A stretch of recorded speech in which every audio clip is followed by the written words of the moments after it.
Hi guys! So, magandang araw. Ayan, so for this video nga pala is mayroon tayong sasagutan na mga comment galing po sa ating mga viewers guys, sa ating mga subscribers. So, mabalik na naman tayo sa ating content guys tungkol sa pagkuha ng motor dito sa Motor Trade. Ayan, so bali guys, dito ako sa bahay nag-video kasi mas mabuti dito para mas maintindihan natin kasi doon sa opisina guys is medyo maingay at hindi natin maintindihan, tsaka daming mga transaction doon. So ngayong gabi guys, pagkagaling natin sa trabaho, so ating sagutan ngayon ang comment ng isa nating viewers.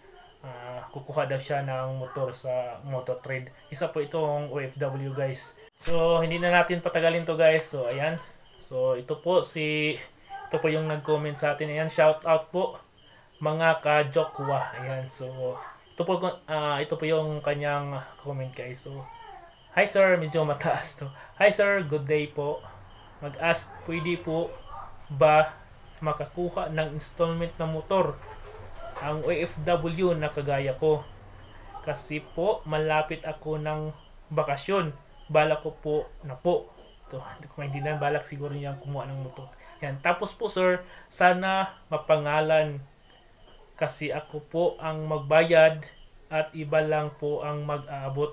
Alright, so pwede ko pa malaman ano po requirements OFW po na kukuha ng motor ng installment.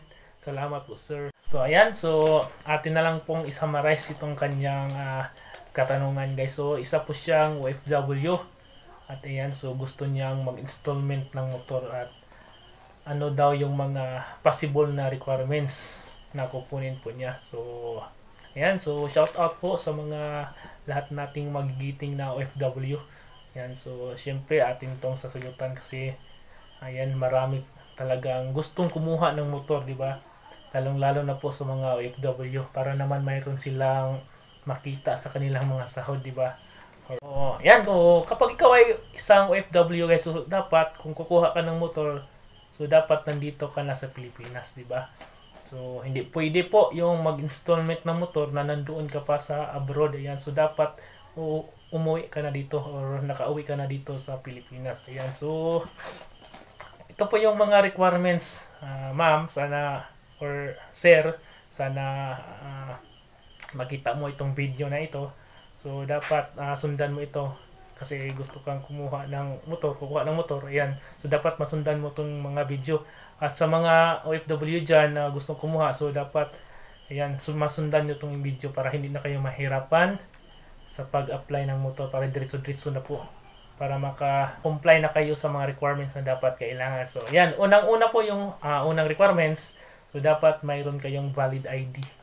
And so valid ID siguro mayroon na kayong mga driver license, or kung wala naman is yung voter's ID. Ayan, mga ganyan. So sa mga OFW, yan siguro mayroon naman kayong passport. Ayan, so yan, pwede yung gawin na valid ID. Next, ito ang yung pinaka-importante guys. So dapat hindi nyo makalimutan ang proof of income. So ano ba yung mga proof of income ng isang OFW? Unahin natin guys sa mga domestic helper na OFW. So sa mga DH, di ba? So ang requirements lang ninyo kung kukuha kayo ng motor is yung siguro mayroon kayong mga contract sa inyong agency. Yan, so pwede yan gawin nating proof of income.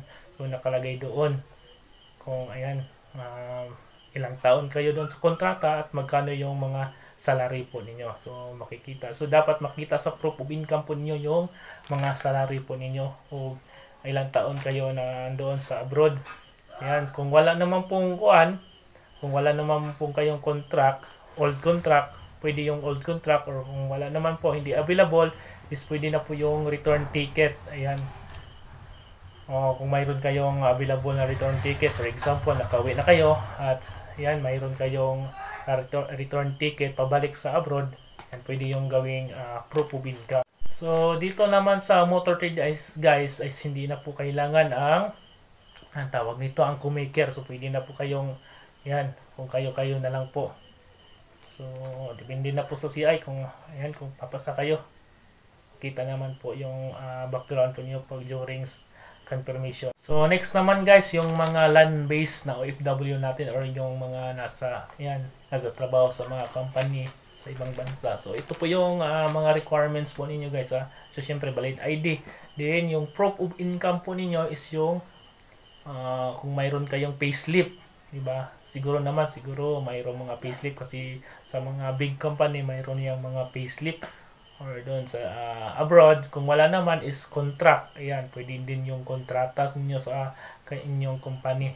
Dapat nakalagay doon guys kung magkano po yung monthly salary po ninyo.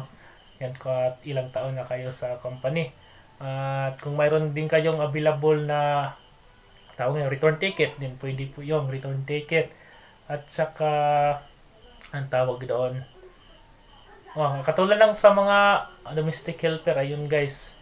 Yan, basta ang importante lang sa proof of income po ninyo is makita yung salary po ninyo. Ayan, kasi doon tayo magbabase kung magkano po yung monthly income po ninyo. Okay guys, so lastly, ang mga seaman. Ayan, so mga seaman or sa mga nasa barko po yun, yung gustong kumuha ng motor. So marami namang seaman na napagbigyan natin ng motor. So yan, shout out sa ating mga seaman dyan. So bago natin pagpatuloy guys, ayan, maaari bang pindutin yung like at saka paki-subscribe na lang din sa aking channel.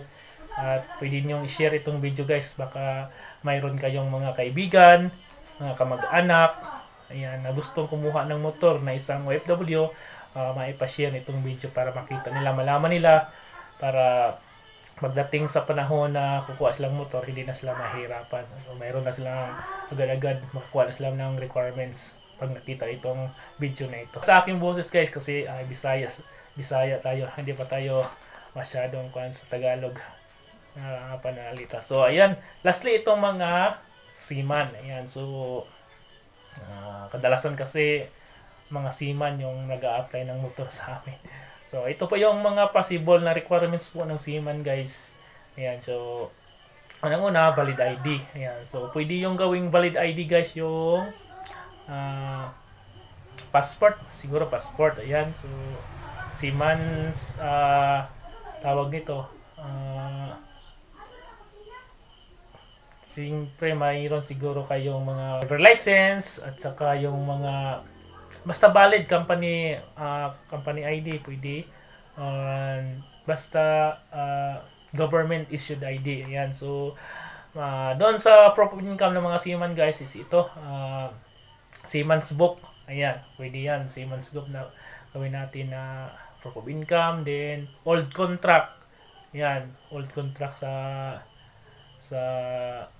pagka-seaman po ninyo. Kung for example nakababa na kayo, yung dati yung kontrata is pwede yung gawing proof of income. Siguro may mga copy pa kayo dyan, mga Xerox copy. Ayan, pwede yung gawing proof of income. Ayan. Then kung wala, pwede naman yung seaman's book. Ayan, seaman's book ninyo. So pa-Xerox lang. Passport, siguro passport, mayroong mga passport yung mga seaman.